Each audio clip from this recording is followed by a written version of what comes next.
Hello everyone, कैसे हैं आप लोग। और आज मैं आ गई हूँ आपके नए टॉपिक के साथ, रेस्पिरेशन। आज का हमारा टॉपिक क्या है? रेस्पिरेशन। देखिए, सबसे पहले तो हम जान लेते हैं कि रेस्पिरेशन क्या है। क्या आप जानते हैं रेस्पिरेशन क्या प्रोसेस होती है? कई लोगों को क्या कंफ्यूजन होता है कि रेस्पिरेशन और ब्रीथिंग जो क्या है, दोनों सेम है। ब्रीथिंग मतलब हिंदी में बोलेंगे इसको श्वासोच्छ्वास, है ना।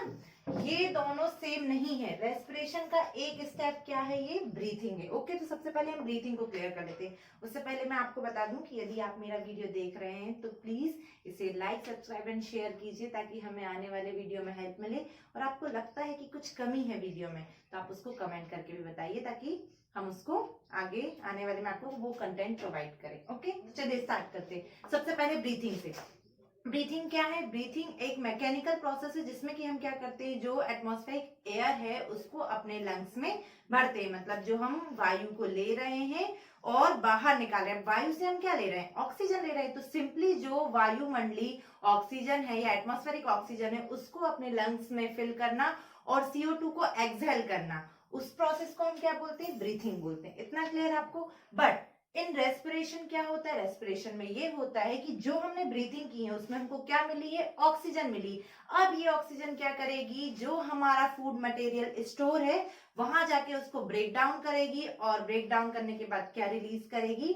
एनर्जी रिलीज करेगी, CO2 रिलीज करेगी, और क्या करेगी? Water. Water CO2 waste product है और एनर्जी हमारे लिए यूजफुल है। आई होप आपको रेस्पिरेशन क्या क्लियर होगा। What is respiration? Respiration is a biochemical process in which breakdown of glucose or food material takes place and energy is released. यह एक जैव रासायनिक प्रक्रिया है जिसमें कि खाद्य पदार्थ या ग्लूकोज का विखंडन होता है और ऊर्जा उत्पन्न होती है। क्लियर? ये रेस्पिरेशन और रेस्पिरेशन की डेफिनेशन हो गई। फॉर एग्जांपल हम देख लेते हैं कि जैसे ये हमारा है फूड, है ना। अब हम बोल रहे हैं क्या मिल रहा है उससे? ऑक्सीजन मिल रही है। तो क्या होगा? क्या रिलीज होगा?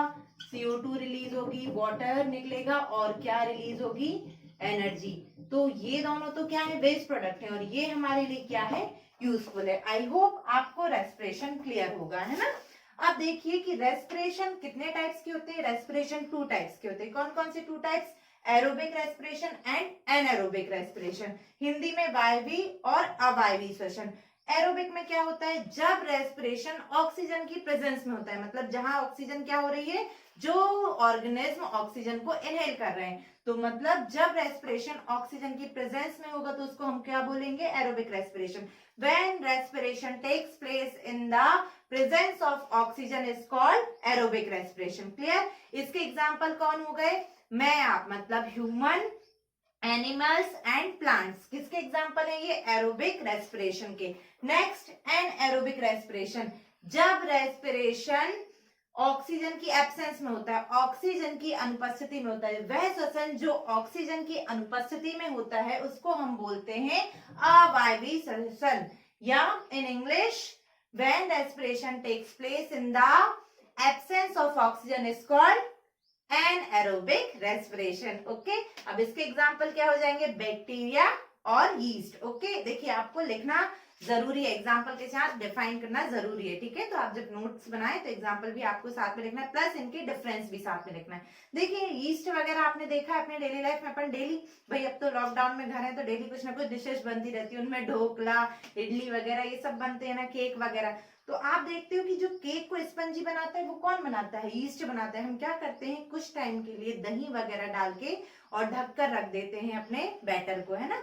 उसमें क्या होता है? यीस्ट का प्रोडक्शन होता है। इसके बाद जब हम उस यीस्ट को क्या करते हैं, मतलब जब हमने केक के बैटर को गर्म होने रखा, मतलब केक को पकने के लिए रखा, तो क्या होता है? जब वो हीट होता है तो क्या रिलीज करता है? CO2, और वही केक के स्पॉन्जी होने के लिए क्या है? रिस्पॉन्सिबल है, ढोकले के स्पॉन्जी होने के लिए। आई होप आपको रेस्पिरेशन क्लियर होगा। यहाँ से इंपॉर्टेंट टॉपिक ये है कि एरोबिक एंड एनएरोबिक आपके लिए इंपॉर्टेंट है, इनमें डिफरेंस। ओके, तो एरोबिक तो फर्स्ट डिफरेंस हो जाएगा कि it takes place in the presence of oxygen और it takes place in the absence of oxygen. Second difference, in this high amount of energy release, क्योंकि ये देखिए लिविंग ऑर्गेनिज्म में हो रहा है, मतलब कॉम्प्लेक्स बॉडी वाली, मतलब अपन जैसे में जब हो रहा है तो अपन को तो हाई अमाउंट में एनर्जी की जरूरत होती है, तो इसमें क्या होती है? हाई अमाउंट में एनर्जी रिलीज होती है, जबकि इसमें लो अमाउंट में, भाई ईस्ट को कितनी जरूरत होगी, जो जिसको अपन ठीक से देख नहीं पाते उसको कितनी एनर्जी चाहिए होगी, तो इसमें लो अमाउंट में एनर्जी रिलीज होती है। इसमें जो फूड मटेरियल है वो कंप्लीटली ऑक्सीडाइज होता है, मतलब पूर्णतः क्या होता है, उपचयित होता है, ऑक्सीकृत होता है, ठीक है। और इसमें इनकम्प्लीटली ऑक्सीडाइज होता है। In this food material is completely oxidised और in this food material is incompletely oxidised. Okay, clear आपको? इनके एग्जाम्पल आपको लिख देने हैं, ठीक है। और इसमें कितने एटीपी मॉलिक्यूल्स बनते हैं हमारे, 38 एटीपी एनर्जी बनती है, और इसमें 2 एटीपी, ठीक है। अब आप बोलोगे मैम ये एटीपी क्या है? एटीपी क्या है? एनर्जी की करेंसी है। ATP is the currency of energy. किसकी मुद्रा है ये? ऊर्जा की मुद्रा है, जिससे कि अपन इसको नापते हैं और ये स्टोर होके हमारे माइटोकॉन्ड्रिया में रख जाती है। देखिए, आपने ये पढ़ा होगा कि माइटोकॉन्ड्रिया को पावर हाउस ऑफ सेल बोलते हैं। क्यों बोलते हैं? क्योंकि यहाँ पे जो भी एनर्जी रिलीज होती है वो कहाँ जाके स्टोर होती है? माइटोकॉन्ड्रिया में स्टोर होती है। क्लियर? तो कितने मॉलिक्यूल स्टोर होते हैं? 38 एटीपी। वन टाइम जो ग्लूकोज का ब्रेकडाउन होता है उससे कितने मॉलिक्यूल्स बनते हैं? 38 एटीपी। ओके, तो एटीपी का फुल फॉर्म क्या है? Adenosine triphosphate. ओके, ये इसका फुल फॉर्म है। क्लियर? आई होप आपको ये सब क्लियर होंगे, ठीक है। यहाँ के सारे टॉपिक आपको क्लियर हो गए। अब मैं आपको जो बताऊंगी इससे इंपॉर्टेंट एक और है कि आपको डिफरेंट डिफरेंट वे में ग्लूकोज के ब्रेकडाउन होने का पाथ बनाना है। तो मैं अभी आपको पाथ बना के बताती हूँ, जिसको आपको नोट डाउन करना है। ओके स्टूडेंट, तो ये जो हमारा टॉपिक है ये क्या है? Pathway of breakdown of glucose, या ग्लूकोज के डिफरेंट डिफरेंट ऑर्गेनिज्म में ब्रेकडाउन होने का क्या है? ये पाथ है, ठीक है। कैसे? या वो ऑक्सीडाइज होता है, किसी भी नेम से आए, या तो ऑक्सीडाइज के नेम से, या ब्रेकडाउन के नेम से आए, या विखंडन, आपको लिखना यही है। थोड़ा सा मैंने यहाँ वहां उसका सेटअप कर दिया, आपको याद करने के अकॉर्डिंग। आपकी बुक में जैसा दिया आपको वैसा याद होता तो आप वैसा कर सकते हैं, यदि ऐसा तो आप ऐसा कर सकते हैं। ओके, चलिए स्टार्ट करते हैं। क्या हुआ? रेस्पिरेशन की प्रोसेस हमने पूरी समझ तो ली कि क्या एक्चुअली में हो क्या कैसा रहा है ना। अब कैसे क्या होगा? ये ऐसे होगा कि जो ग्लूकोज हमारा बनकर डाइजेशन के बाद स्टोर हुआ है वो साइटोप्लाज्म में किसमें ब्रेक डाउन होगा? पायरुवेट में। और क्या रिलीज करेगा? एनर्जी रिलीज करेगा, ठीक है। अब एनर्जी और पायरुवेट के ब्रेकडाउन के बाद ये जो वाला पार्ट है ये हर ऑर्गेनिज्म, मतलब मुझ में, आप में, अपन तो ह्यूमन में आ गए हैं ना, प्लस एनिमल में भी सेम यही होता है, और ईस्ट वगैरह जो भी है उनमें भी यहाँ तक का पाथ क्या है? सेम है। अब यहाँ के बाद, इस वाले पाथ के बाद, ये जो अलग अलग डिफरेंट पाथ है वो अलग अलग जगह पे अलग अलग सेल में क्या है? डिफरेंट है। आई बात समझ में? तो सबसे पहला जो हमने टाइप पढ़ा था एरोबिक रेस्पिरेशन, क्या होता है? इन द प्रेजेंस ऑफ ऑक्सीजन। जब रेस्पिरेशन क्या होगा? ऑक्सीजन की प्रेजेंस में। तो ये फर्स्ट स्टेप है जो कि हम में होता है, ह्यूमन, एनिमल्स वगैरह में। क्या होता है कि जो ये मटेरियल बना है, अब ये क्या करेगा? ऑक्सीजन की प्रेजेंस में फर्दर क्या होगा? ब्रेकडाउन होगा और CO2 वाटर रिलीज करेगा और एनर्जी प्रोड्यूस होगी। आई बात समझ में? तो ये दोनों वेस्ट प्रोडक्ट है और ये हमारे लिए यूजफुल है। ये कहाँ होता है? ये वाली प्रोसेस माइटोकॉन्ड्रिया में होती है। कहाँ पे होती है? माइटोकॉन्ड्रिया में। ओके, किसकी प्रेजेंस में? ऑक्सीजन की प्रेजेंस में, ठीक है। ये एरोबिक रेस्पिरेशन का टाइप है। और ये दोनों जो है ये किसके एग्जांपल्स हो गए? एनएरोबिक में, कि कैसे ब्रेकडाउन होता है, ठीक है। यहां तक का सेम मैंने बताया। अब यहाँ आप इमेजिन कीजिए ईस्ट सेल, जो जिसको आप खाते भी हैं, ढोकला वगैरह जब जो भी बनता है, तो उसमें कैसे होता है? उसमें ऐसे होता है कि वहां एब्सेंस ऑफ ऑक्सीजन में होता है। तो जब वो रेस्पिरेशन करेगा तो उसका जो एंड प्रोडक्ट बनेगा वो क्या होगा? एथेनॉल होगा, कार्बन डाइऑक्साइड रिलीज होगी और उसमें एनर्जी प्रोड्यूस होगी, ठीक है। अब थर्ड वाला क्या है? लैक ऑफ ऑक्सीजन, मतलब ऑक्सीजन की कमी में। ये कहाँ होती है ये वाली प्रोसेस? मसल्स में। किसकी मसल्स में? हमारी मसल्स में। आपने देखा जब हम वर्कआउट करते हैं, एक्सरसाइज, रनिंग वगैरह, स्किपिंग वगैरह करते हैं, तो क्या होता है कि ऑक्सीजन की जो सप्लाई है बॉडी में हम जो वो कम हो जाती है ना, तो ऑक्सीजन की वहां एब्सेंस हो जाती है। तो इस कारण से क्या होने लगता है? क्या फॉर्मेशन होने लगता है? लैक्टिक एसिड बनने लगता है और एनर्जी प्रोड्यूस होती है, ठीक है। ऑक्सीजन क्या हो रही है? कम पड़ रही। भाई हम रनिंग में हमारा ज्यादा ध्यान है, हम ध्यान नहीं दे पा रहे हैं, ऑक्सीजन को इनहेल नहीं कर रहे हैं, तो वहां सॉल्टेज आ गई है, ठीक है। तो इस कारण से क्या होता है कि लैक्टिक एसिड फॉर्म होने लगता है। तो आपने कभी देखा होगा ज्यादा वर्कआउट हम कर लेते हैं तो हमको क्या होने लगता है? जकड़न सी होने लगती है, क्रैम्प्स आने लगते हैं या पेन वगैरह होने लगता है। क्यों होने लगता है? वो किस पेन का कारण क्या है? ये लैक्टिक एसिड है। कौन है? Lactic acid. आपने अच्छा देखा होगा कि जो बॉक्सर वगैरह रहते हैं, बॉक्सिंग वगैरह करते हैं, जब वो अपने 1 राउंड के बाद आते हैं तो वो जो उनके साथ वाले कोच वगैरह रहते हैं वो ऐसे ऐसे टक टक करके सेट करते हैं मसल्स को। क्यों करते हैं? क्योंकि ये जो लैक्टिक एसिड उस कंडीशन में भाई वो तो अपनी फाइट में लगे हुए ना, तो इनहेल उतना अच्छे से हो नहीं पा रहा है, तो ऑक्सीजन की शॉर्टेज होती है और क्या होने लगता है, ये लैक्टिक एसिड फॉर्म होने लगता है। तो ये लैक्टिक एसिड डिपॉजिट ना होने लगे, यदि ये डिपॉजिट होने लगे तो क्रैम्प्स आने लगेंगे। इस कारण से वो क्या करते हैं, सेट करते हैं। ओके, आई बात समझ में? आई होप आपको ये पूरा पाथ क्लियर हो गया होगा। ये इंपॉर्टेंट टॉपिक है और ये किसका टॉपिक है, ये ग्लूकोज के ब्रेकडाउन होने का पाथवे है। ठीक है, ये डिफरेंट डिफरेंट ऑर्गेनिज्म है, ये हम में होता है, ये भी हम में होता है। ठीक है, और ये ईस्ट सेल में होता है। क्लियर? चलिए नेक्स्ट टॉपिक। ओके स्टूडेंट, तो हमारा नेक्स्ट टॉपिक है रेस्पिरेटरी सिस्टम। अब रेस्पिरेटरी सिस्टम क्या है, देखिए हम कॉम्प्लेक्स बॉडी स्ट्रक्चर्स क्या है ऑर्गेनिज्म में, तो हमारी बॉडी में क्या है, हर काम को करने के लिए क्या है, अलग अलग सिस्टम है। जैसे अभी हमने पढ़ा था डाइजेस्टिव सिस्टम, जो क्या काम कर रहा था, डाइजेशन का। तो अब जो रेस्पिरेशन का काम हो रहा है वो किसके थ्रू हो पाएगा, रेस्पिरेटरी सिस्टम में के थ्रू। तो रेस्पिरेटरी सिस्टम जो है उसका मेन जो ऑर्गन है वो क्या है, लंग्स है। क्या है, लंग्स है। Okay clear? और ये बाकी के जो दिख रहे हैं वो एसोसिएटेड ऑर्गन है जो इसकी हेल्प करते हैं। ठीक है, आगे बात करते हैं अपन लंग्स के बारे में। आप सभी को पता है कि ये क्या होते हैं, पिंक कलर के होते हैं। कहाँ प्रेजेंट होते हैं, हमारे थोरेसिक रीजन। थोरेसिक रीजन मतलब ये पूरी थोरेसिक कैविटी कहलाती है, जो अपर पार्ट होता है चेस्ट, उसको हम बोलते हैं थोरेसिक रीजन। वहां थोरेसिक कैविटी में कौन प्रेजेंट होते हैं, लंग्स प्रेजेंट होते हैं।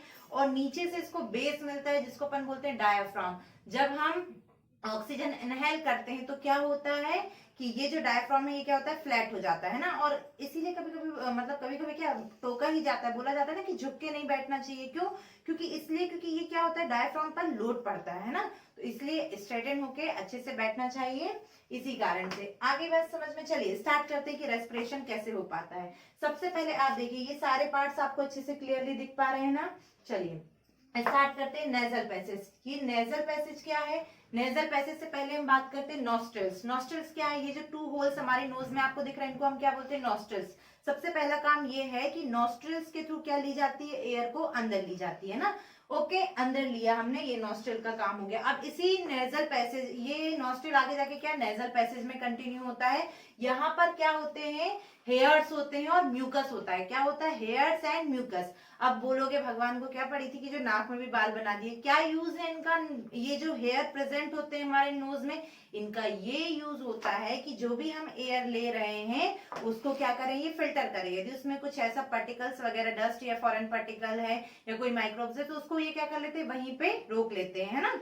इसके बाद आगे जो है एयर है वो कहाँ बढ़ती है, नेजल पैसेज में। नेजल पैसेज में कंटिन्यू होके, मतलब ये वाला जो पूरा पार्ट है ये क्या है हमारा, नेजल पैसेज। ओके, इसके बाद से आगे क्या होती है, ये एयर कंटिन्यू होती जाती है, फेरेनिक्स में पहुंचती है। फेरेनिक्स वो प्लेस है जहां पे फूड, मतलब फूड भी यहीं से आता है और एयर भी यहीं से आती है। इसीलिए बोलते हैं ना खाना खाते टाइम नहीं बोलना चाहिए। क्यों? क्योंकि भाई यदि आपने बोला तो ये जो खाने को फूड पाइप में जाना था वो कहाँ चला जाएगा, इस विंड पाइप में चला जाएगा, ट्रेकिया में चला जाएगा और आपको ठसका लग जाएगा। ठीक है, तो ये फेरेनिक्स क्या है, एक चैनल प्रोवाइड करता है एयर को सर्कुलेट होने के लिए, आगे बढ़ने के लिए। ठीक है, इसके बाद जब फेरेनिक्स का ये वाला जो पार्ट है, ये फेरेनिक्स के नीचे वाला ये दिख रहा है ना आपको, इसको हम बोलते हैं लैरिनिक्स या कंठ बोलते हैं। ये लैरिनिक्स वाला पार्ट होता है, यहाँ से क्या होता है, साउंड प्रोड्यूस होता है। इस लैरिनिक्स पर वोकल कॉर्ड्स होते हैं जो साउंड को प्रोड्यूस करते हैं। इसका भी सेम वही काम है कि ये क्या कर रहा है, एक चैनल प्रोवाइड कर रहा है कि एयर फ्लो करे।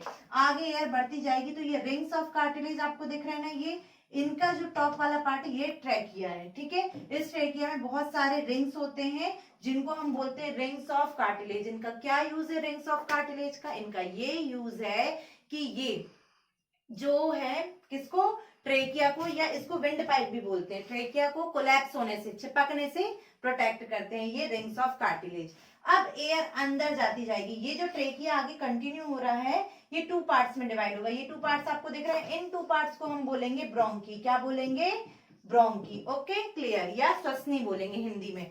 अब ये 2 पार्ट्स में डिवाइड हो जाएगा। फर्दर ये जो ब्रोंकी है ये आगे जाके लंग्स में बहुत सारे पार्ट्स में डिवाइड हो जाएंगी। तो इन पार्ट्स को हम बोलेंगे, क्या बोलेंगे, इन पार्ट्स को हम ब्रोंक्यूल्स। क्या बोलेंगे, ब्रोंक्यूल्स। ये लिखा हुआ है ना, ओके, या श्वसनिका। ठीक है, अब ये ब्रोंक्यूल्स में क्या होते हैं, अब मेन जो है इसकी जो फंक्शनल यूनिट है क्या, एल्वली। ये यहाँ पे इन ब्रोंक्यूल्स पर क्या होता है, बैलून लाइक स्ट्रक्चर प्रेजेंट होता है कुछ इस तरीके से। ये इस तरीके के स्ट्रक्चर पूरे लंग में क्या होते हैं, प्रेजेंट होते हैं, ये यहाँ पे लंग्स के अंदर है ना। तो इनका क्या काम होता है, एल्वली जो है बैलून लाइक स्ट्रक्चर होता है, इसका ये काम है कि जो भी ऑक्सीजन अंदर आ रही है उसके लिए मैक्सिमम एरिया प्रोवाइड करना, और वहां जो ब्लड वेजल्स जुड़ी हुई हैं उनमें ऑक्सीजन को देना ब्लड में, और वहां से CO2 को ले लेना और वापस से उसको बाहर, सेम इसी रास्ते से CO2 वापस से बाहर कहाँ चली जाएगी, यहाँ से निकल जाएगी। आई होप आपको रेस्पिरेशन क्लियर हो गया हो कि ये प्रोसेस कैसे हुई होगी। सबसे पहले नॉस्ट्रल के थ्रू एयर को लिया गया, नेसल पैसेज एक चैनल प्रोवाइड करता है, कंटिन्यू होते गए पूरी एयर यहाँ पे आती गई। ट्रेकिया जब 2 पार्ट्स में डिवाइड हो गया तो उसको हमने बोला ब्रोंकी। ब्रोंकी जब फर्दर डिवाइड हुआ कई सारे ट्यूब्स में तो उसको हमने बोला ब्रोंक्यूल्स। और ब्रोंक्यूल्स पर ही क्या, लंग्स के अंदर क्या होते हैं, बैलून लाइक स्ट्रक्चर्स होते हैं जो कि लंग्स के क्या है, फंक्शनल यूनिट है, जो क्या काम करते हैं, गैसियस एक्सचेंज के लिए मैक्सिमम एरिया प्रोवाइड करते हैं। आई होप आपको क्लियर हो गया होगा, है ना। तो हमारा मेन रेस्पिरेटरी सिस्टम का पार्ट है लंग्स है। ऐसे सभी में क्या होते हैं, अपने अपने रेस्पिरेशन के लिए क्या होते हैं, ऑर्गन होते हैं। जैसे कि जो भी मैमल्स हैं, बर्ड्स हैं, रेप्टाइल्स हैं, उनमें लंग्स होते हैं। जैसे हमारे में 1 पेयर ऑफ लंग्स है, वैसे बर्ड्स में भी है, मैमल्स में हम भी आते हैं। सेकेंड, जो एक्वेटिक ऑर्गेनिज्म वगैरह जैसे फिश वगैरह, तो उनमें क्या होते हैं, गिल्स होते हैं। आपने देखा होगा ना, वो जो बाहर साइड को मछली में निकले रहते हैं, तो क्या होता है उससे कि अपन तो देखिए फ्रीली है, जब हमको ऑक्सीजन की नीड हुई हम तो इनहेल कर ही रहे हैं, ब्रीथ कर ही रहते हैं। लेकिन जो मछली वगैरह फिश वगैरह रहती है उनको क्या करना पड़ता है, वाटर में डिजोल्व ऑक्सीजन को लेना पड़ता है ना। तो क्या करेंगी, जो वाटर में डिजोल्व ऑक्सीजन है वो क्या है, बहुत लेस अमाउंट में है ना।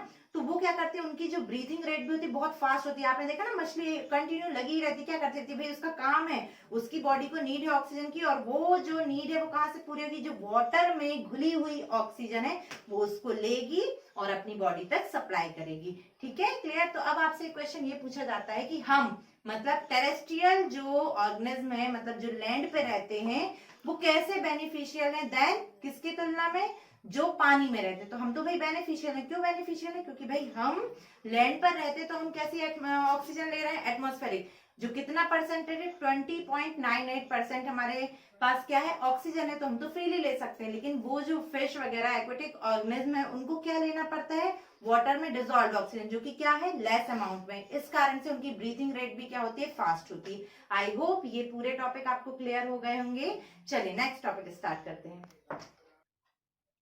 ओके स्टूडेंट, तो अभी जो हमने रेस्पिरेशन की बात की थी वो किस में की थी, हम में, मतलब ह्यूमन में की थी और बाकी ऑर्गेनिज्म में। लेकिन आपको पता है प्लांट भी रेस्पिरेशन करते हैं। कुछ लोगों को ये कंफ्यूजन होता है कि जो प्लांट केवल फोटोसिंथेसिस करते हैं, जबकि ऐसा नहीं है। प्लांट क्या करते हैं, डे टाइम में फोटोसिंथेसिस की प्रोसेस करते हैं और रेस्पिरेशन भी करते हैं, लेकिन फोटोसिंथेसिस की रेट ज्यादा होती है।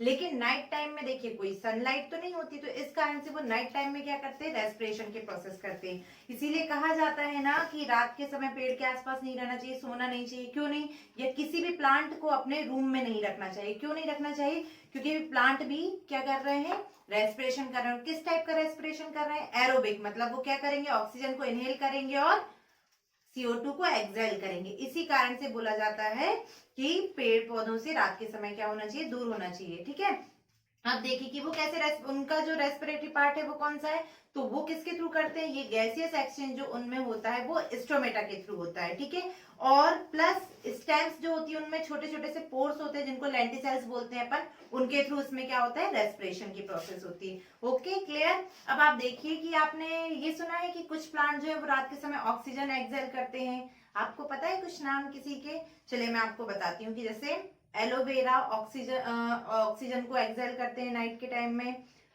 पीपल, तुलसी, ये ऐसे पौधे हैं जो रात के समय में क्या करते हैं, ऑक्सीजन को एक्सहेल करते हैं। ठीक है, और आप इनको अपने बेडरूम वगैरह में भी रख सकते हैं। इसीलिए बोला जाता है कि ये प्लांट आप बेडरूम में रख सकते हैं। बाकी प्लांट को बेडरूम में नहीं रखना चाहिए, क्योंकि वो हमारे लिए क्या है, नाइट के टाइम में हार्मफुल है। ठीक है, क्योंकि CO2 एक्सहेल करेंगे तो प्रॉब्लम हो जाएगी। चलिए अब ओके, आते हैं हमारे नेक्स्ट टॉपिक पे, ट्रांसपोर्टेशन। देखिए इतनी बड़ी बॉडी है, कॉम्प्लेक्स स्ट्रक्चर है, तो उसके में हर काम के लिए अलग अलग सिस्टम है। तो अब जो सिस्टम है वो कौन सा है, ट्रांसपोर्टेशन सिस्टम या सर्कुलेटरी सिस्टम, परिवहन तंत्र। ठीक है, अब इस परिवहन, किस चीज का परिवहन हो रहा है, किस चीज का ट्रांसपोर्टेशन कर रहे हैं, तो किसका, ब्लड का ट्रांसपोर्टेशन कौन कर रहा है, कौन है वो व्हीकल्स जो ब्लड को ट्रांसपोर्ट कर रही है, तो ब्लड वेजल से जो ब्लड को क्या करेगी, ट्रांसपोर्ट कर रही। वो फैक्ट्री कौन सी है जहां पे ब्लड भाई बन के सप्लाई हो रहा है, तो कौन है वो, हार्ट। ओके क्लियर, आपको यहां से कौन, हार्ट से ब्लड को सप्लाई कौन करता है, ब्लड वेजल्स, और क्या सप्लाई होता है, ब्लड सप्लाई होता है। ठीक है, तो चलिए सबसे पहले हम क्या करते हैं, ब्लड पे बात करते हैं। ब्लड आप जानते हैं कि रेड कलर का फ्लूइड होता है, जो क्या होता है, हमारी पूरी बॉडी में सर्कुलेट होता है। इसके टू पार्ट होते हैं, इमेजिन कीजिए जैसे कि ये ब्लड है ना, ये ब्लड है, ये पूरा इसका क्या है, वॉल्यूम है। इसका जो 55% एरिया है, वॉल्यूम जो है, वो कौन कवर करता है, प्लाज्मा कवर करता है। ठीक है, प्लाज्मा क्या है, एक येलो कलर का फ्लूइड होता है, हमारी बॉडी में प्रेजेंट होता है, जो क्या काम करता है, ट्रांसपोर्टेशन में ही हेल्प करता है। जो CO2 वगैरह है वो इसी के थ्रू ट्रांसपोर्ट होती है। ठीक है, इसके बाद सेकेंड जो है 45% जो पार्ट है वो कौन कवर करता है, ब्लड सेल्स कवर करती हैं। ब्लड सेल्स कितने टाइप की होती हैं, 3 टाइप्स की होती हैं। कौन कौन सी, RBC, WBC एंड प्लेटलेट्स। लाल रक्त कणिकाएं, श्वेत रक्त कणिकाएं, प्लेटलेट्स या thrombocytes. Red blood cells, white blood cells, thrombocyte या प्लेटलेट्स, ये 3 टाइप्स की होती है। आरबीसी का क्या काम है, देखिए आरबीसी का काम ये है कि इसमें एक रेड कलर का पिगमेंट होता है, क्या, हीमोग्लोबिन। क्या नाम है इसका, हीमोग्लोबिन। इसीलिए आरबीसी का जो कलर होता है वो रेड होता है, क्यों होता है, इस पिगमेंट के कारण होता है। इस पिगमेंट का क्या वर्क है, ये वर्क है कि जो भी ऑक्सीजन है उसका ट्रांसपोर्टेशन कौन करेगा, ये हीमोग्लोबिन करेगा।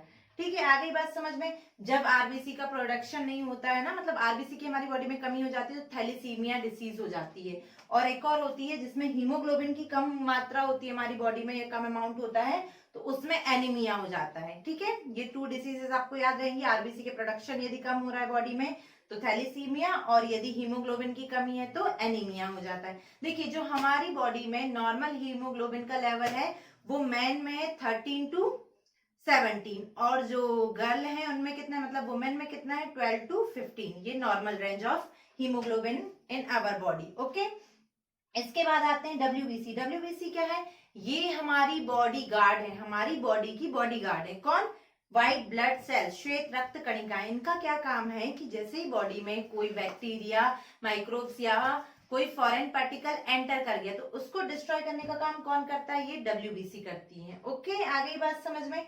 ये WBC है, ये जब इनकी कमी बॉडी में होने लगती है तो कैंसर, एड्स टाइप की डिसीजेस होने लग जाती है। ठीक है, प्लेटलेट्स का क्या काम है, प्लेटलेट्स का ये काम है कि जब भी हमको कोई चोट वगैरह लग गई है, कोई इंजरी हुई है ना, तो उस कंडीशन में क्या होता है कि भाई यदि जो कटा वाला पार्ट है वहां से ब्लड का क्या होता रहेगा, लॉस होता रहेगा, जो कि हमारी बॉडी के लिए हार्मफुल है। तो उस कंडीशन में ये क्या करती हैं, प्लेटलेट्स वहां पे क्लॉटिंग करती हैं।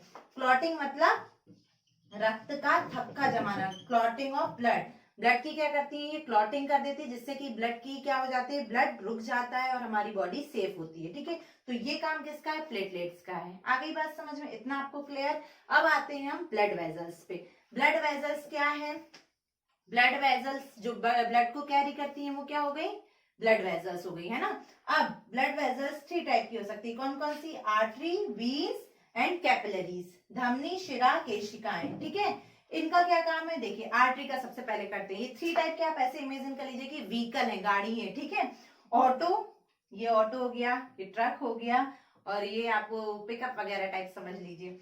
तो आर्टरी का क्या है काम है, आर्टरी वो ब्लड वेजल्स है जो हमारे हार्ट से प्योर ब्लड को, अब प्योर ब्लड मतलब क्या हो गया, ऑक्सीजनेटेड ब्लड, जो हमारे हार्ट से प्योर ब्लड को लेकर पूरी बॉडी में सप्लाई करती है। कैसे करती है ये अभी अपन देखेंगे, हम बताएंगे कि हार्ट से कैसे ब्लड ले रहे हैं। ठीक है, तो आर्टरी क्या हो गई, those blood vessels which carry oxygenated blood from heart and flow towards the body is called artery. Okay, veins क्या हो गई, वीन्स वो हो गई जिनमें कैसा ब्लड फ्लो करता है, इम्प्योर, अशुद्ध रक्त। जिनमें अशुद्ध रक्त फ्लो करता है उसको अपन क्या बोलेंगे, वीन्स बोल देंगे या शिरा बोलेंगे। Those blood vessels which carry deoxygenated blood from body to heart, कहाँ लेकर आती है, बॉडी से डीऑक्सीजनेटेड ब्लड लेकर कहाँ जाती है, हार्ट में जाती है, वो क्या कहलाती है, वीन्स कहलाती हैं। ठीक है, कैपिलरीज, कैपिलरीज क्या होती है, जब बॉडी का ऐसा पार्ट जहां पे ये आर्टरी और वीन्स क्या नहीं पहुंच नहीं पा रही, तो ये क्या करती हैं, छोटे छोटे पार्ट्स में ऐसे ट्यूब्स में डिवाइड हो जाती हैं। कौन? आर्टरी और वीन्स। जब ये ऐसे फाइन ट्यूब्स में डिवाइड हो जाती है तो उन्हें हम क्या बोलते हैं? Capillaries. When artery and veins divided into fine tubes is called capillaries या केशिकाएं। ठीक है, आगे बात समझ में? आई होप आपको इतना सब क्लियर हो गया होगा। जो जो मैंने बात लिखी बोली है ये सब आपको विजुअलाइज हो रही होगी, है ना। अब हार्ट। हार्ट क्या है? हार्ट हमारा मेन पंपिंग ऑर्गन है। इसको busy organ of the body भी बोला जाता है। ये क्या है? एक पंपिंग ऑर्गन है। ठीक है, इसके बारे में अब हम आगे डीपली पढ़ते हैं। ठीक है, इतना सी। ओके स्टूडेंट, तो हमारा नेक्स्ट टॉपिक है हमारे हार्ट के बारे में। इसमें हम देखेंगे कि हमारे हार्ट का स्ट्रक्चर क्या है प्लस उसकी वर्किंग क्या है। ठीक है, तो सबसे पहले आपको अपने हार्ट के बारे में पता होगा। क्या होगा? हार्ट क्या है? एक मस्कुलर होलो कॉनिकल शेप क्या है? ऑर्गन है, जो कहाँ प्रेजेंट होता है? हमारे दोनों लंग के बीच में प्रेजेंट होता है और लेफ्ट साइड थोड़ा टिल्ट होता है। इस कारण से लोग बोलते हैं ना लेफ्ट साइड हार्ट होता है, नहीं, वो बिटवीन होता है टू लंग्स। ओके, इसके बाद अब देखते हैं कि स्ट्रक्चर क्या है हमारे हार्ट का। तो हमारा हार्ट जो है टू पार्ट में डिवाइड होता है। कौन सा?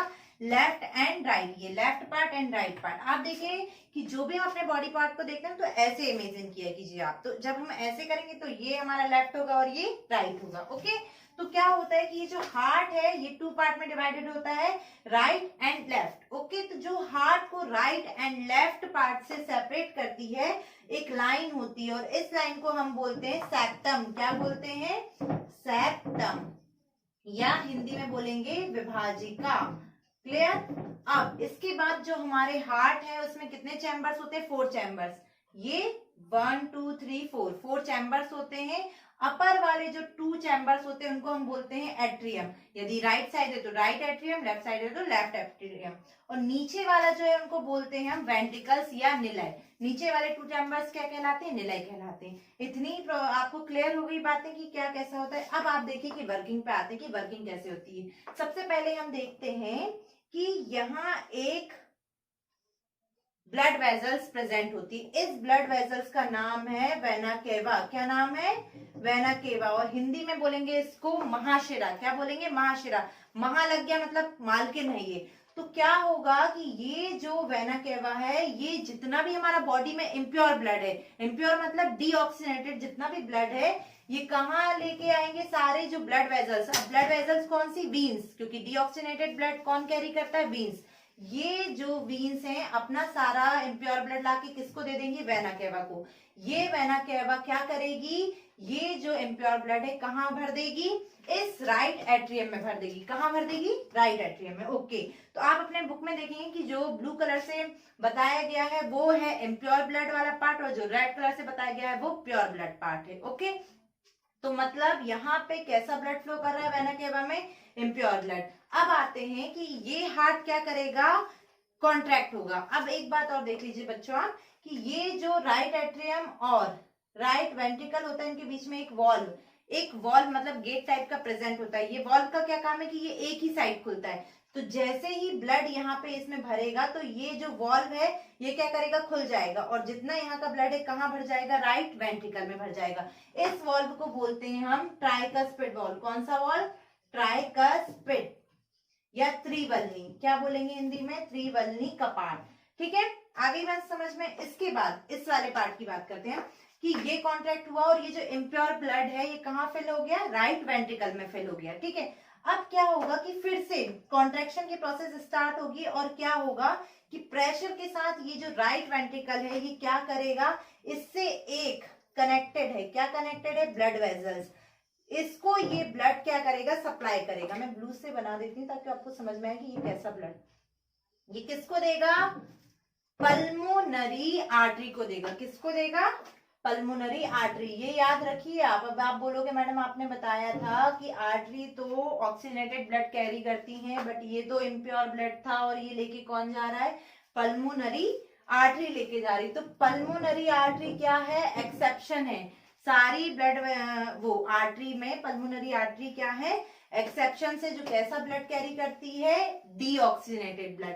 वेंट्रिकल ने डीऑक्सीजनेटेड ब्लड किसको दे दिया, पल्मोनरी आर्टरी को, और इस पल्मोनरी आर्टरी ने ले जाके किसको दे दिया, लंग्स को। अब लंग्स में कौन प्रेजेंट है, एल्वेली। इन एल्वेली अपन ने जानते थे कि एल्वेली का क्या काम है, गैसियस एक्सचेंज कराना। तो एल्वेली के पास जो ऑक्सीजन है वो किस में मिक्स कर देंगी, इस ये जो इम्प्योर ब्लड आया इसमें मिक्स कर देंगी। ठीक है, अब अपन स्टार्ट करते हैं कि ये जो हमारा ब्लड है इसने इम्प्योर ब्लड लाके दे दिया और ये ब्लड प्योर हो गया। ओके, अब ये जो ब्लड प्योर हो गया है इसको लेकर एक ब्लड वेजल्स आएगी। इस ब्लड वेजल्स का नाम क्या है, पल्मोनरी वीन। क्या नाम है, पल्मोनरी वीन।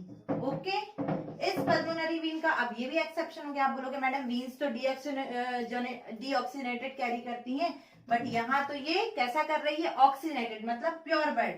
तो ये भी क्या है, एक एक्सेप्शन है। पल्मोनरी वीन क्या करेगी, ये जो प्योर ब्लड लंग्स के पास जो ऑक्सीजन मिक्स ब्लड था वो यहाँ आके फिल हो गया, और ये पल्मोनरी वीन क्या करेगी, इसको लाके लेफ्ट एट्रियम में डाल देगी। आई बात समझ में। तो अब ब्लड कहाँ फिल हो गया, यहाँ पे। कैसा ब्लड, प्योर, ये प्योर और ये वाला इम्प्योर। ठीक है, यहाँ पे प्योर ब्लड फिल हो गया, फिर कॉन्ट्रैक्शन होगा और यहाँ भी एक वॉल्व लगा होगा, है ना। कौन सा वॉल्व लगा होगा, इस वॉल्व को बोलेंगे बाइकस्पिड। क्या बोलेंगे, बाइकस्पिड, द्विवल्नी का पार्ट। तो इसका क्या काम है कि ये वॉल्व भी ओपन होगा और जो प्योर ब्लड यहाँ आया था अब कहाँ भर जाएगा, इस लेफ्ट वेंट्रिकल में भर जाएगा। आई बात समझ में कि ब्लड कहाँ फिल हो गया, प्योर ब्लड लेफ्ट वेंट्रिकल में, जिसमें क्या कैरी किया हुआ है, ऑक्सीजन। ठीक है, अब क्या होगा, इस लेफ्ट वेंट्रिकल का कनेक्शन एक और ब्लड वेजल से है। यहां से आप इमेजिन कीजिए कि ये कौन सी ब्लड वेजल से, अयोटा। अयोटा, क्या नाम है इसका, अयोटा। ठीक है, महाधमनी मतलब मालकिन, ये क्या है, मालिक है अयोटा, किसका, आर्टरीज का मालिक हो गया। जो क्या करेगा, अब ये प्योर ब्लड ले जाकर यहाँ अयोटा में आया और अयोटा अब इसको क्या करेगा, पूरी बॉडी में सप्लाई कर देगा। आ गई बात समझ में। यही हमारे हार्ट की वर्किंग थी कि वेना कैवा ने अपना इम्प्योर ब्लड लाके कहाँ फिल किया, राइट एट्रियम में फिल किया। राइट एट्रियम में कहाँ डाल दिया, राइट वेंट्रिकल ने डाल दिया। वहां से राइट वेंट्रिकल ने क्या किया, इस ब्लड को पल्मोनरी आर्टरी को दिया। पल्मोनरी आर्टरी लंग्स तक लेके गई और लंग्स से फिर पल्मोनरी वीन प्योर ब्लड को कहाँ लेके आई, लेफ्ट एट्रियम में लेके आई। लेफ्ट एट्रियम से ये ब्लड कहाँ फिल हो गया, लेफ्ट वेंट्रिकल में फिल हो गया। और लेफ्ट वेंट्रिकल से एक और भी ब्लड वेजल्स कनेक्टेड है जिसको हम बोल रहे हैं अयोटा। ये अयोटा सारा ब्लड अब कहाँ सप्लाई कर देगा, बॉडी में जहां जहां नीड है। आई होप आपको क्लियर हुआ होगा, है ना।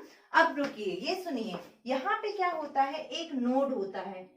इस राइट एट्रियम के पास एक नोड होता है, मतलब नोड बोले तो अब क्लस्टर ऑफ कैपिलरीज होता है यहाँ पे। इसका क्या काम होता है, इसको बोलते हैं हम एस ए नोड। क्या बोलते हैं, S A node, cyano atrial node बोलते हैं इसको। इसका ये काम है कि ये हमारे हार्ट में इलेक्ट्रिकल इम्पल्सेस जनरेट करती है। इसने जैसे इलेक्ट्रिकल इम्पल्सेस जनरेट किया तो यहाँ पे भी एक और नोड लगा हुआ है सेप्टम के पास। इस नोड को बोलते हैं एवी नोड, एट्रियोवेंट्रिकुलर नोड। क्या बोलते हैं, एट्रियोवेंट्रिकुलर नोड। ये क्या करेगा, ये इसने तो इलेक्ट्रिकल इम्पल्सेस इशारा किया, अब ये पूरा क्या करेगा, इसमें कॉन्ट्रैक्शन क्या कर देगा, पैदा कर देगा और फिर कॉन्ट्रैक्ट होगा और ये जो प्रोसेस चल रही है होती रहेगी। आई होप आपको क्लियर होगा। ठीक है, अब ये देखिए, जो ये हमारे बॉडी हार्ट में जो रिदमिक कॉन्ट्रैक्शन और रिलैक्सेशन हो रहा है, कि कॉन्ट्रैक्ट हो रहा है, रिलैक्स हो रहा है, तो ये एक साउंड प्रोड्यूस करता है जिसको हम क्या बोलते हैं, हार्ट बीट। ये क्या करता है, हार्ट बीट ही प्रोड्यूस करता है। हार्ट बीट का भी एक साउंड होता है जिसको हम क्या बोलते हैं, लब डब के साउंड में, लब डब। जैसे आप यहाँ देखोगे ना, ये यहाँ पे उंगलियां रख के फिंगर्स अपन चेक करते हैं ना, देखते हैं, तो ये क्या करते हैं, ये हार्ट बीट ही तो सुनते हैं, तो हार्ट बीट। ओके स्टूडेंट, हमारा नेक्स्ट टॉपिक है ब्लड प्रेशर। अब देखिए, आपको नेम से इंडिकेट हो रहा होगा कि कहीं क्या है, फोर्स लग रहा है। तो वो फोर्स कहाँ लग रहा है, वो फोर्स हमारे ब्लड वेजल्स पर लग रहा है। कैसे, आप इमेजिन कीजिए, जैसे ये वाटर पाइप है ना, अब यहाँ से पानी फ्लो कर रहा है, तो ये जो पानी है ये यहाँ पे इन वॉल्स पे भी तो कुछ प्रेशर लगाएगा, तो इसी प्रेशर को हम क्या कहते हैं, ये तो भाई नॉर्मल पाइप पे लगा रहा है, लेकिन हमारी ब्लड जो है कहाँ फ्लो कर रहा है, ब्लड वेजल्स में फ्लो कर रहा है। तो ये जो ब्लड वेजल्स पर ब्लड जो फोर्स लगाता है उसको हम क्या कहते हैं, ब्लड प्रेशर कहते हैं। क्लियर आपको, the force that blood exerts again the walls of blood vessels is called blood pressure. ठीक है, रक्तदाब हिंदी में बोलते हैं कि रक्त द्वारा रक्त वाहिकाओं की भित्ति पर लगाया गया दाब क्या कहलाता है, रक्तदाब कहलाता है। क्लियर। अब देखिए ये टू टाइप से हो सकते हैं। कैसे हो सकते हैं कि जब हमारा हार्ट वर्क कर रहा है, मतलब जो हमने बताया था ना कि वेंट्रिकल्स होते हैं, उसमें ब्लड फिल होता है, तो वो वाली कंडीशन कौन सी होती है, कॉन्ट्रैक्शन वाली, है ना। मतलब उस टाइम हार्ट क्या कर रहा है, ब्लड की सप्लाई कर रहा है, कहाँ पे, वेंट्रिकल्स में कर रहा है। तो क्या होगा उस टाइम को हम क्या बोलेंगे, जब उस टाइम जब कॉन्ट्रैक्ट हो रहा है तो उसको हम प्रेशर को क्या बोलेंगे, सिस्टोलिक प्रेशर बोलेंगे। क्लियर, जिसकी वैल्यू कितनी होती है, 120 mm ऑफ Hg। ठीक है, और जब हमारा हार्ट रिलैक्स्ड है, मतलब कि ये जो कॉन्ट्रैक्शन है वो नहीं हो रहा है, तो उस कंडीशन को हम बोलेंगे डायस्टोलिक प्रेशर बोलेंगे। ठीक है, उस प्रेशर को क्या बोलेंगे, डायस्टोलिक, जिसकी वैल्यू क्या होती है, 80 mm ऑफ Hg। क्लियर। आपने देखा होगा कि डॉक्टर एक इंस्ट्रूमेंट लिए होते हैं, उससे आपका बीपी मेजर करते हैं ना, तो उस इंस्ट्रूमेंट को हम क्या बोलते हैं, स्फिग्मोमैनोमीटर बोलते हैं। क्लियर। स्फिग्मोमैनोमीटर कैसे रीडिंग लेते हैं इसकी, 120, 80, ये हमारी नॉर्मल वैल्यू है। ठीक है, हमारी बीपी की। ये जब इससे इंक्रीज कर जाता है कितना, 140, 90, ये हो जाती है वैल्यू, मतलब कॉन्ट्रैक्शन वाली कंडीशन 140 और रिलैक्सेशन वाली 90, तो क्या हो जाता है, तब हमारा बीपी हाई हो जाता है। आई बात समझ में। तो इसको हाइपरटेंशन भी बोलते हैं। ठीक है, अब बीपी हाई कैसे हो जाता है, सपोज ये इमेजिन कीजिए आपकी, जैसे ये वाटर फ्लो कर रहा है ना, अब यहाँ पे कुछ स्टोन वगैरह कचरा वगैरह फंस गया, तो ये यहाँ से फ्लो करके वाटर जा रहा है, लेकिन यहाँ ये प्रॉब्लम आ रही है, तो ये वाटर तो इस पे भी प्रेशर लगाएगा और ये किस पे प्रेशर लगाएगा, उस पाइप की वॉल पे प्रेशर लगाएगा। तो सेम जो हमारी ब्लड वेजल्स होती हैं उनमें जब ये ऐसा कोलेस्ट्रॉल वगैरह फैट डिपॉजिट होने लगता है, तो ये क्या होने लगता है, प्रेशर बढ़ने लगता है, और इसी को हम क्या बोलते हैं, हाई ब्लड प्रेशर बोलते हैं। क्लियर। तो इसके लिए आपको क्या करना चाहिए, अच्छे से खाना पीना चाहिए, एक्सरसाइज करते रहना चाहिए रेगुलरली, और अपना ध्यान रखना चाहिए। अब दूसरी चीज ये है कि जो ये कंडीशन चलती रहती है ना, इसमें एक साउंड प्रोड्यूस होता है ना, उस साउंड को या इस कंडीशन को हम क्या बोलते हैं, हार्ट बीट बोलते हैं। क्या बोलते हैं, हार्ट बीट। हार्ट बीट क्या है, जो हमारी मसल्स का रिदमिक कॉन्ट्रैक्शन या रिलैक्सेशन होता है उसको हम बोलते हैं हार्ट बीट, जो कितनी होती है, 72 पर मिनट होती है, ये हमारी हार्ट बीट होती है। आपने देखा है ना, डॉक्टर ऐसे यहाँ पे फिंगर्स रख के चेक करते हैं, क्या चेक करते हैं, वो ये हमारी हार्ट बीट को ही चेक करते हैं, जो कितनी होनी चाहिए, 1 मिनट में 72 टाइम्स होनी चाहिए। ठीक है, ये डॉक्टर क्या लिए रहते हैं, स्टेथोस्कोप लेते हैं ना, उसको उससे क्या मेजर करते हैं, हार्ट बीट को मेजर करते हैं। आई होप आपको ये सारे टॉपिक क्लियर हो गए होंगे। यहाँ हमारा ट्रांसपोर्टेशन ह्यूमन बींग्स खत्म हो गया ये टॉपिक। अब प्लांट्स की बात करते हैं। ठीक है, ओके स्टूडेंट, हमारा नेक्स्ट टॉपिक है ट्रांसपोर्टेशन एंड प्लांट। अभी हमने जो पढ़ा वो किसका था, ह्यूमन बीइंग का था, किसके थ्रू हो रहा था, ये सब आप समझ गए होंगे।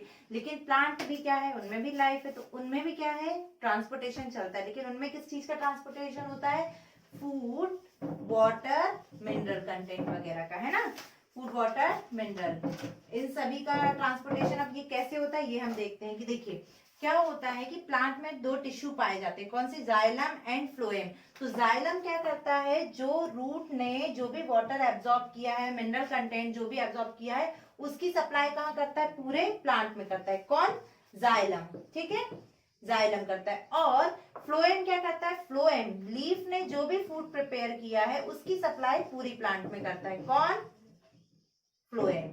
तो फ्लोएम किसकी सप्लाई करता है, फूड की सप्लाई करता है पूरे प्लांट में, और जाइलम जो वाटर एंड मिनरल कंटेंट है उनकी सप्लाई करता है पूरे प्लांट में। क्लियर। आई होप आपको ट्रांसपोर्टेशन इन प्लांट क्लियर होगा। यदि आपको और डीपली समझना है, कुछ भी करना है, तो आप कमेंट करके मुझे प्लीज बताइए। Thank you for watching. और आज का क्वेश्चन सेशन, फर्स्ट क्वेश्चन ये है कि हार्ट किस कैविटी में सिक्योर होता है, सेकेंड पल्मोनरी आर्टरी किस टाइप का ब्लड कैरी करती है, थर्ड क्वेश्चन इज दैट कि जब लंग्स में CO2 का परसेंटेज बढ़ने लगता है तो कौन सी डिसीज होती है। ओके, आपको कमेंट करके बताना है। फोर्थ क्वेश्चन है कि जब बॉडी में हीमोग्लोबिन का परसेंटेज कम हो जाता है तो कौन सी डिसीज होती है। Okay, thank you for watching, bye bye, मिलते हैं नेक्स्ट लेक्चर में।